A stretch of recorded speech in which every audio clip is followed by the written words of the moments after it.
Bonsoir à toutes et à tous et merci de nous rejoindre pour les informations du soir sur l'ORTV. Voici le sommaire.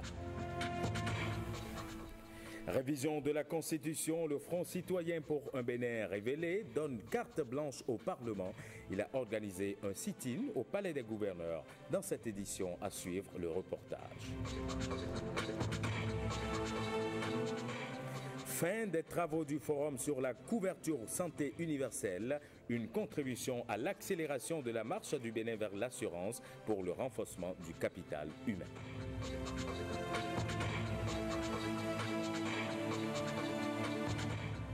À suivre également dans ce journal un reportage sur la transhumance, l'éternel casse-tête entre éleveurs et agriculteurs. Aujourd'hui, on vous parle de la nécessité de définir les couloirs de passage.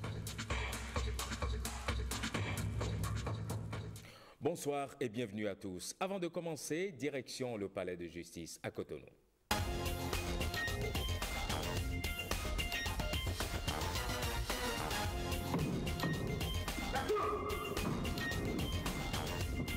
L'audience est ouverte. Nous sommes au palais de justice et nous retrouvons Jérôme Rongbo. Jérôme, bonsoir. Bonsoir Serge Ayaka. Alors, Adamou Djalilou, il est de nationalité nigérienne. Il peut désormais retrouver sa liberté dès ce jour même. Il a été jugé après 9 ans de détention carcérale, Jérôme. Tout à fait Serge. Le 15 février 2008, une dispute tourne en altercation entre deux frères, Amani Aboubakar et Tchemba Abdoulaye. Abdoulaye blesse Aboubakar et ce dernier, voyant couler le sang, ramasse par terre un objet en fer et lui assène un coup à la tête. Transporté au centre départemental hospitalier de Lemay à Porto Novo, il rend l'âme la journée suivante. Interpellé et inculpé de coups mortels, Adamou Djalilou a reconnu les faits à toutes les étapes de la procédure. Au procès, le ministère public justifie que l'accusé a voulu rendre la monnaie de sa pièce. Eu égard à l'enquête de moralité qui lui est favorable et considérant certaines circonstances atténuantes, Florentin Gbodou a requis une condamnation proportionnelle au temps déjà passé en prison. Pour sa part, se référant entre autres à l'article 321 du Code pénal, le Conseil de défense plaide excuse pour son acquittement pur et simple.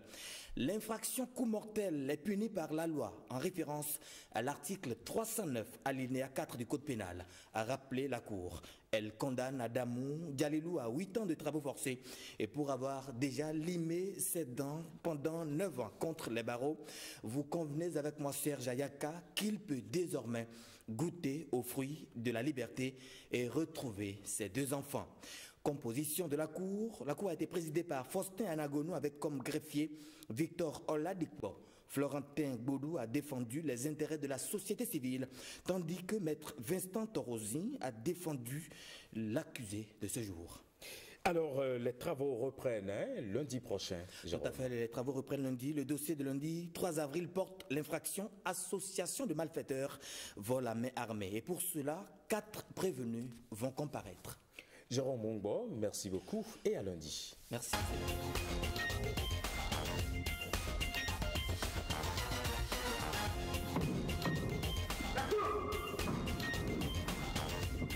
L'audience est ouverte. Le projet de révision de la Constitution déposé devant le Parlement reçoit du soutien. Ce soutien vient des militants et sympathisants du Front citoyen pour un Bénin révélé, le FCBR, ainsi que de la jeunesse patriotique du Bénin. Ces 2 organisations ont organisé un sit-in ce vendredi au Palais des Gouverneurs, c'est à Porto Novo. On fait le point avec Guillaume Avienou et Patrick Nimavo. L'esplanade du Parlement pris d'assaut dans la matinée de ce vendredi par des manifestants favorables au projet de révision de la Constitution. Ils se réclament de la JPB, la jeunesse patriotique du Bénin, mais aussi du Front citoyen pour un Bénin révélé. Il s'agit d'éclairer l'opinion publique nationale comme internationale et partant de là, aller dans le Bénin profond. Et en ce qui concerne les différentes localités, dans leur langue, leur expliquer de quoi il s'agit réellement.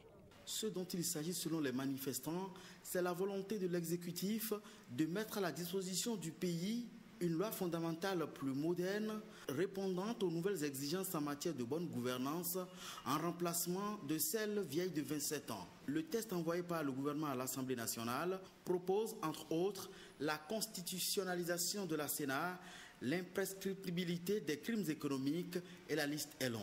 Ceux qui s'acharnent contre le document auraient d'autres visées, pense le Front citoyen. Les allégations, les pressions, les intimidations tendant à faire croire que le projet de révision doit d'abord être soumis au référendum avant que les parlementaires ne soient consultés ne sont que des intoxications visant à faire échec à la révision. Le sit-in de ce vendredi intervient à un moment où la commission des lois du Parlement annonce vouloir déposer son rapport sur la recevabilité du projet. Les manifestants indiquent suivre le dossier de près. Et parlant du projet de révision de la Constitution, le processus se poursuit à l'Assemblée nationale avec l'étude de projet par la Commission des lois. Mais sur le terrain, le sujet continue d'alimenter les conversations. C'est d'ailleurs lui qui fait l'actualité. Et pour vous aider à mieux comprendre certaines dispositions contenues dans le projet, la télévision nationale vous propose une série d'interviews. Et ce soir, on s'intéresse aux réformes du système partisan. Pour en parler, Urbain Amekbeji, il est acteur politique et membre du parti Alternative Citoyenne. Je vous propose de l'écouter. Je dois dire comme vous, effectivement, qu'il y a une lecture divergente du projet qui est envoyé, de révision de la Constitution qui est envoyé à l'Assemblée nationale. Et à ce sujet, il y a beaucoup de malentendus. Il y a beaucoup d'écrits, de déclarations qui ne sont pas conformes à ce que le texte dit. Il y a comme des interprétations des articles qui ne sont pas dans le projet. En ce qui concerne la réforme du système partisan, il faut noter, après 4 alternances, nous nous retrouvons sans qu'aucun parti politique ait réussi à placer à la tête de l'État un de ses membres. Ceci est une faiblesse de notre système partisan.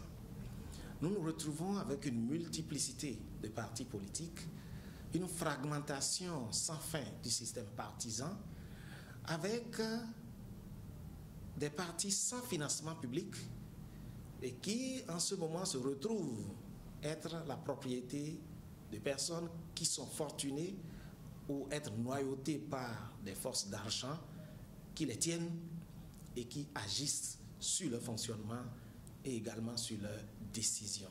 Toutes choses qui peuvent amener à mettre à mal notre démocratie. Il y a lieu de corriger cela. Il y a également qu'il faut noter la création des partis répond à parfois un repli identitaire. Chacun se replie dans son ethnie pour créer son parti politique. Et pourtant, notre vocation, c'est de construire une nation, un État multi-ethnique, certes, mais un État uni. Nous devons travailler à l'unité nationale. Et pour toutes ces raisons, le projet propose donc un renforcement des partis politiques par 2 mesures. La première mesure qui est évoquée à l'article 81 de ce projet évoque le seuil pour être pris en compte dans la répartition des voix. Cela veut dire, lors des élections législatives, pour pouvoir prétendre obtenir des sièges, il faille obtenir au préalable 10% des voix au plan national. Cette mesure tend à obliger les partis politiques à ne plus se recroqueviller uniquement sur leur clan, leur ethnie, et s'en contenter, sans regarder ce qui se passe dans le reste du pays. Tout ceci, je dois le dire pour terminer là-dessus, ce sont les propositions du gouvernement. Il appartiendra, une fois encore, aux parlementaires de discuter ces propositions, de les amender et d'en retenir finalement ce qui est définitif sur lesquels ils pourront se prononcer. Direction Banikoara, la première session communale ordinaire de l'année s'ouvre dans une bonne ambiance. Après le lancement officiel des travaux, le conseil communal a abordé plusieurs sujets, parmi lesquels celui relatif à la libération des espaces publics dans la ville de Banikoara. Firmin Bassao, Judikaela Yena. C'est un conseil communal presque au complet qui a répondu présent à la convocation du maire Biotamou Sarako pour la première session ordinaire de l'année 2017. Une session qui connaît l'intégration officielle du conseiller Essou Corvi Valentin en remplacement au conseiller Saka Yerima appelé à occuper une autre fonction. Nous vous remettons votre motto de fonction de conseiller communal. Le rapport d'activité du maire au titre du premier trimestre de l'année 2017, le compte administratif gestion 2016 de la commune, le manuel de procédure administrative, financière, comptable et technique, tous ces points n'ont pas manqué d'intérêt au cours de la session. Il est important de m'atteler ici qu'il reste encore des efforts à faire, surtout dans la mobilisation des ressources endogènes. Banikoara s'apprête à emboîter le pas aux communes s'étant conformées à la décision de la libération des espaces publics. Le maire de Banikoara ne manque pas d'arguments pour convaincre ses collaborateurs. Au départ, je le dis, nous n'avons pas voulu faire du déguerpissement parce que nous voyons la souffrance de nos populations. Mais en même temps, il y a la commune. Est-ce que nous allons laisser que Banikoara ne dégage pas et au moment de la distribution du mètre linéaire à asphalter, au moment du projet ville durable, qu'on puisse nous dire qu'on n'a pas respecté le critère pour pouvoir libérer les espaces? En ce moment-là, est-ce qu'on pourra répondre? C'est là notre inquiétude. Pour la mise en œuvre efficiente des projets de développement de la commune, le maire Bio Sarako appelle les conseillers communaux à toujours donner le bel exemple, seul gage pour une meilleure mobilisation des ressources. Retour à Cotonou pour évoquer la fin du forum sur la couverture santé universelle, organisé par le ministère de la Santé avec l'appui des partenaires techniques et financiers. Il se veut une précieuse contribution à l'accélération de la marche du Bénin vers l'assurance pour le renforcement du capital humain ARCHE. À la fin des travaux, les différents acteurs impliqués ont donné un point de presse pour présenter la synthèse des résolutions issues de ce forum.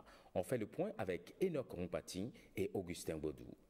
Comment nous allons faire pour que les soins que nous administrons aux populations soient des soins de qualité, c'est-à-dire des soins qui ne soient pas des soins dangereux, nocifs pour le patient. Cette question trouve sa réponse à travers les recommandations issues du forum organisé par le ministère de la Santé sur le concept couverture santé universelle. Un concept qui vise à assurer à chacun l'accès aux services de santé de qualité dont il a besoin tout en lui garantissant une protection financière. Au cours de ces 3 jours de réflexion et de discussion, 3 grandes thématiques ont été débattues par les participants. La première thématique, c'est la production, l'organisation et la prestation des soins de qualité. Parce que c'est ceci, en fait, le premier pilier de la couverture santé universelle. La deuxième thématique autour de laquelle ce forum a été organisé, c'est la gouvernance. La troisième thématique, c'est comment financer tout ceci. De l'état des lieux, il ressort plusieurs insuffisances en matière de soins de qualité. Quand vous allez dans une formation sanitaire, vous devez payer d'abord avant qu'on ne vous administre les soins. Ce mode de paiement, qui est un mode de paiement direct, a montré beaucoup d'insuffisances et a été source d'exclusion de beaucoup de ménages. C'est pourquoi notre pays a pris l'engagement de développer les mécanismes de prépaiement ou les mécanismes de type assurantiel. Le forum sur la couverture santé universelle au Bénin, qui est co-organisé par le ministère de la Santé et l'Agence belge de développement à travers le programme d'appui au secteur de la santé PASS-SOROU, a également enregistré la participation des autorités communales. Santé toujours avec la célébration de la 2e édition du traitement du pied beau au Bénin. C'est une initiative de l'ONG Nyonantin Bénin. Elle vise à sensibiliser l'opinion publique sur la prise en charge gratuite de cette anomalie de naissance par la méthode Ponzetti. La cérémonie a eu lieu au cabinet de kinésithérapeute associé clinique du pied beau de Djonké. Ulvaeus Balogun, Iva Gorokwesi. Des chants d'allégresse pour manifester leur joie face à la guérison progressive de leur progéniture. Ces femmes, mères de famille, célèbrent la prise en charge gratuite du pied beau de leurs enfants.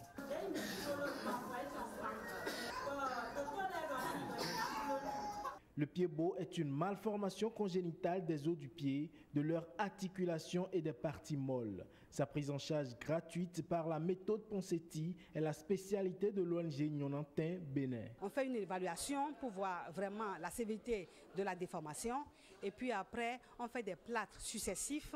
Donc chaque semaine pendant peut-être 6 semaines à 8 semaines. Si l'amélioration est concluante, on laisse l'enfant mais avec des attelles. Si l'amélioration n'est pas concluante, alors on pratique la 2e étape qui est la ténotomie. Une vingtaine d'enfants traités avec le soutien du navire hospitalier Mercy Ship et de Cure International. Ce qu'ils font habituellement, c'est qu'ils ont des hôpitaux dans certains pays et le base c'est en Zambie. Donc, et après les hôpitaux, ils accompagnent certains programmes spécifiques comme le pied beau. Et ils travaillent avec nous dans le cadre de la prise en charge du pied beau gratuitement ici au Bénin. Un appel est donc lancé aux autorités sanitaires en vue de faire de ce projet un programme national de prise en charge gratuite du pied beau par la méthode Ponzetti. L'atelier régional sur les bonnes pratiques agricoles et des technologies de post-récolte a pris fin ce vendredi. Ce rassemblement d'experts de divers horizons a permis de faire le point sur l'état du coton dans 4 pays de la sous-région ouest africaine. Mylène Fanou, Moussesla Saroyimo.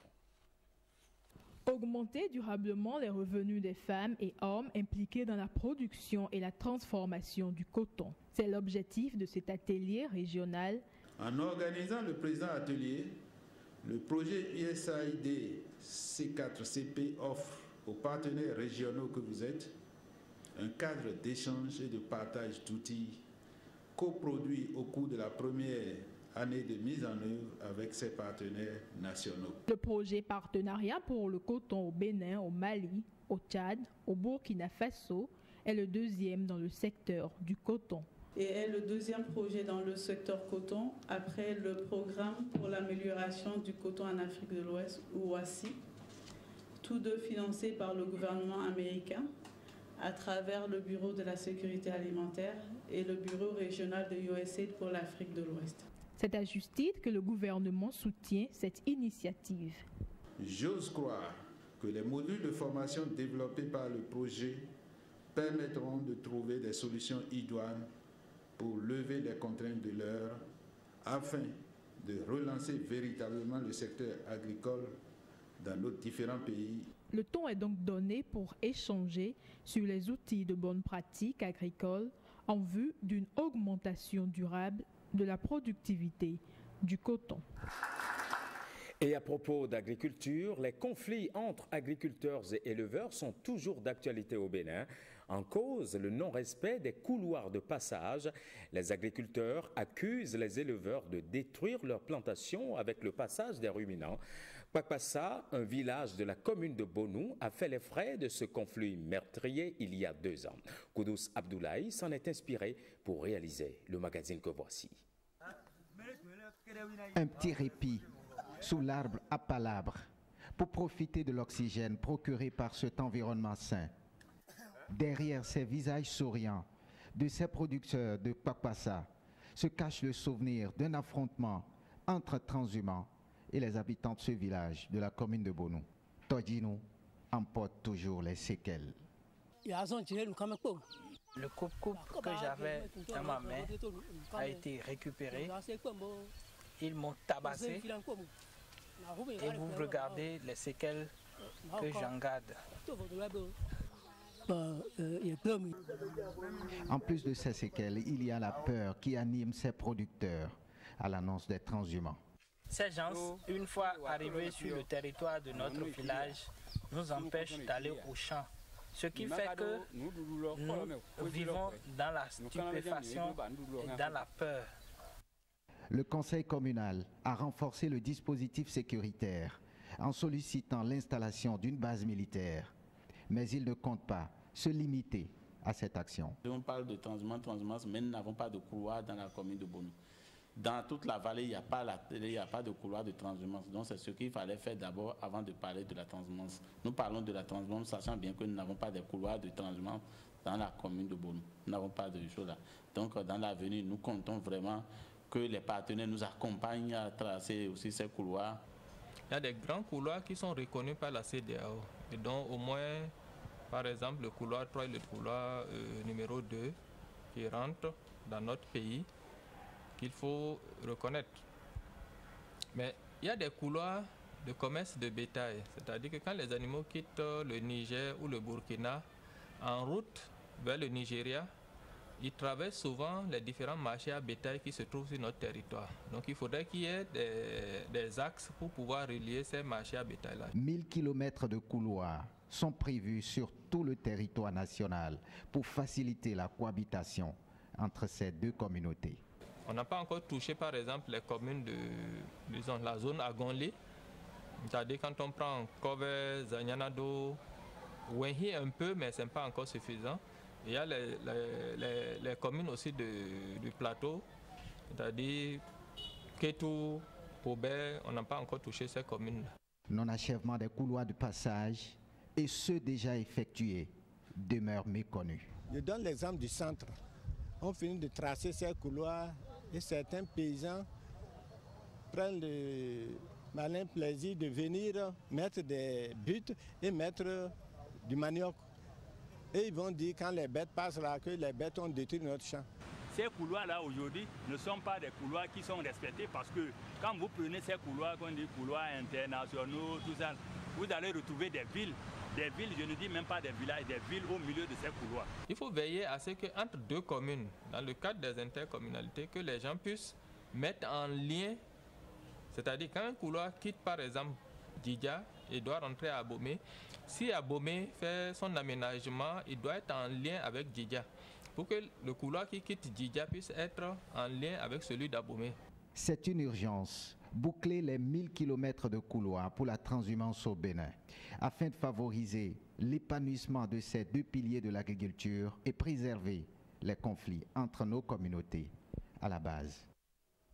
Parlons à présent éducation avec l'inauguration ce jeudi d'un module de 4 salles de classe et d'un bloc de latrines à 4 cabines au CEG Rongomain.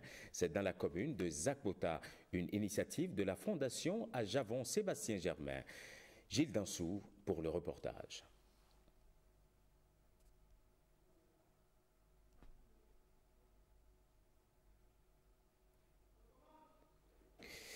Alors, je parlais justement de cette actualité sur l'éducation avec l'inauguration, disais-je, ce jeudi, d'un module de 4 salles de classe et d'un bloc de latrines à 4 cabines au CEG Rongomain dans la commune de Zakbota. C'est une initiative de la Fondation à Javon Sébastien Germain.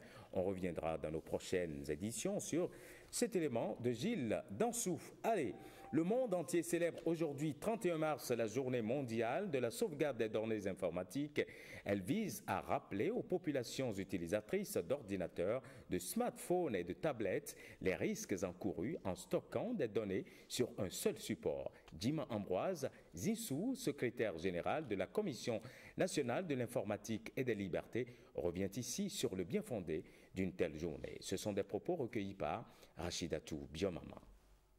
Depuis le dernier des citoyens jusqu'au niveau le plus élevé de l'État, tous autant que nous sommes, nous générons des informations à partir de notre portable, à partir de notre ordinateur. C'est l'ensemble de tout ça là que nous appelons des données informatiques.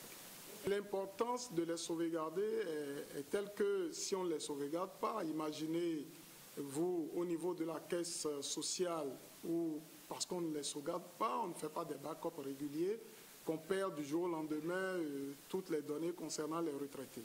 Imaginez un seul instant qu'au niveau de ceux qui traitent les salaires de l'État, qu'on perde toutes ces informations du jour au lendemain. Qu'est-ce qui pourrait arriver? Eh bien, l'objectif de cette journée est simple, c'est d'amener les uns et les autres à sauvegarder leurs données. C'est d'attirer leur attention sur les dangers qu'il y a à ne pas sauvegarder les données et sur les dangers que cela peut générer lorsque ces données-là tombent aux mains des tiers. Donc, il faut encourager les uns et les autres à sauvegarder les données. Tenant compte de tout ce qu'on constate dans le monde entier, du point de vue financier, plus de 400 milliards d'euros en perte, parce que nous n'avons pas tout simplement ce réflexe, on peut l'imaginer, on peut imaginer ce qui se passe à l'échelle du Bénin.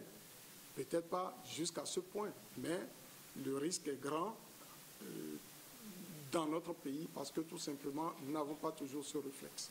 Donc, ceux qui m'écoutent actuellement n'ont qu'à le conseiller aussi à ceux qui sont à côté et de proche en proche. Beaucoup de personnes seront informées qu'il est obligatoire, voire nécessaire, d'avoir ce réflexe de sauvegarder, mais sur un autre support. La sauvegarde s'entend une copie des données que nous avons sur un autre support qui n'a rien à voir avec le support de référence qu'on utilise. Dans le cadre d'une campagne d'évangélisation à Parakou, Edgar Guédibi, le président directeur général de Global Service Plus, a animé à l'intention des journalistes une conférence débat sur le thème « Enjeux et défis des médias traditionnels face au développement des réseaux sociaux ». Par cette initiative, le conférencier entend attirer l'attention des professionnels des médias traditionnels sur les défis que leur imposent désormais les réseaux sociaux. Landry Kossou, Alexis Assogba pour un extrait de cette séance. La presse sous sa forme actuelle est en train de disparaître. Ce n'est pas la peine de se fourvoyer, de se foutre le doigt dans l'œil, c'est appelé à disparaître. Il faut repenser totalement la télé, repenser la radio, repenser la presse écrite pour qu'elle survive un peu. Le premier défi pour vous, c'est d'apprendre à vous ajuster. C'est-à-dire que vous devez avoir des choses que vous faites dans le respect de la réglementation en tant qu'organe classique de presse. Mais la stratégie qui est utilisée ailleurs et qui, à mon avis, marche, c'est que vous devez avoir un volet de votre activité qui ne relève pas du classique ni de la réglementation, qui relève des réseaux sociaux. La vérité, c'est que si les organes officiels ayant de la crédibilité et travaillant de manière plus rigoureuse commencent à nourrir aussi les réseaux sociaux d'informations traitées professionnellement, mais livrées non plus à leurs heures d'édition, mais livrées en temps réel, les gens préféreront se fier aux informations produites par les organes officiels crédibles qu'à des individus. Et parlant de médias traditionnels, il y a la radio et demain, 1er avril 2017, la station régionale de l'ORTB à Parakou aura 34 ans. À l'occasion de cet anniversaire, Nestor Sella nous plonge dans la mémoire de cette première station de radio de la partie septentrionale du Bénin. Un reportage sur la mémoire de Radio Parakou, c'est pour rendre un hommage mérité à tous ceux-là qui travaillent pour les archives de l'Office de radiodiffusion et de télévision du Bénin.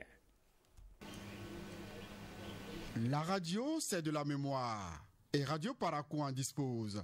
Un extrait du premier journal parlé avec Fernand Azogbota. Nous sommes le 1er avril 1983. Depuis 5 heures ce matin, la station régionale de la Voix de la Révolution à Parakou a démarré ses émissions. 3 décennies de production déjà avec au démarrage des supports analogiques. La mémoire de la régionale est logée dans cette salle. Ici, c'est l'archivage, effectivement. Sinon, avant, on ne faisait pas ces choses-là. Tout ce que vous voyez ici comme des éléments, des bandes, des vinyles, des CD, des cassettes, c'est des choses qu'on utilisait avant. On a les ordinateurs maintenant qu'on utilise. Depuis l'avènement du numérique, les efforts sont faits et continuent d'ailleurs pour que la mémoire de Radio Parakou, autrefois surnommée Africa numéro 2, reste pour des exploitations futures. Toutes les archives qui concernent cette station depuis sa création jusqu'à nos jours existent. Tout élément sonore qui a été exploité depuis sa création jusqu'à nos jours peut toujours être exploité, on peut toujours le faire ressortir pour une utilisation. Voici, c'est les disques durs dans lesquels nous avons donc archivé tout ce qui était sur bande magnétique, DAT, cassette, tous les supports analogiques se retrouvent maintenant archivés dans ces disques et pour une exploitation numérique. Les responsables actuels de la station régionale de l'ORTB travaillent déjà pour restaurer toutes les émissions et productions réalisées depuis le 1er avril 1983 jusqu'à ce jour. Il y a un service embryonnaire qui est en train de naître et qui s'échine chaque jour à numériser ces bandes, ces milliers de bandes que nous avons. Donc le numérique, vraiment, il faut profiter. C'est une aubaine pour nous et nous en profitons au maximum. Toutes les productions, toutes les émissions qui sont diffusées sur la station sont automatiquement enregistrées. Ce qui va nous aider à faire nos archives, notre archivage facilement.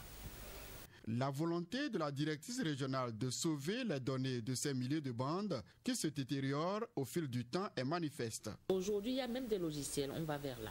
Et je crois que d'ici là, on va acquérir sur les logiciels qui nous permettra de faciliter le stockage de nos données. Donc c'est vers là que nous tendons et je pense que c'est une affaire de moi. Les responsables de cette unité de production sont déterminés à sauvegarder au profit de la génération présente et future toutes les productions de Radio Parakou. Longue vie à la station régionale de Parakou. Et voilà qui met un terme à cette édition. Merci à toutes et à tous de l'avoir suivi. Suivez tout à l'heure à 21h le deuxième débat initié par Wanep Benin sur le projet de révision de la Constitution. Il est question aujourd'hui du nouvel équilibre des pouvoirs. Le feuilleton Windec vous parviendra autour de 22h30.